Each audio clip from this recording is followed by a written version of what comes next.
Welcome to McPlum, simple solutions served daily. In this video, I will explain how to start your Porsche Cayenne. First, always ensure your vehicle is in park or neutral for safety. Double-check that the parking brake is engaged before you proceed.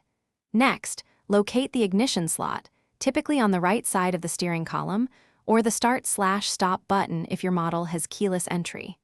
These initial steps are crucial for a smooth and secure start every time. If your Cayenne uses a traditional key, insert the key fob fully into the ignition slot until it clicks into place. For models with keyless entry, simply ensure the key fob is inside the cabin, perhaps in your pocket or a cup holder.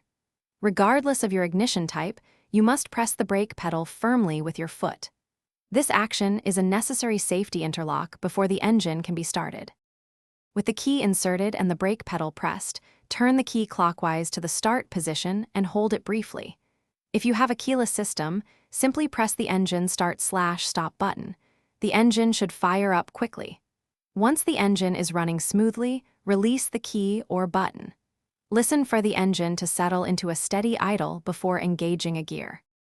If your Cayenne doesn't start, first check if the engine cranks slowly, which might indicate a low battery. Also, ensure the steering wheel isn't locked, as this can prevent ignition. If you're having trouble, try wiggling the steering wheel while attempting to start. Remember to check the description for a link to some fantastic leak-proof meal prep containers and other great deals. These simple checks can often resolve common starting issues quickly. Thanks for watching. Stay juicy and subscribe.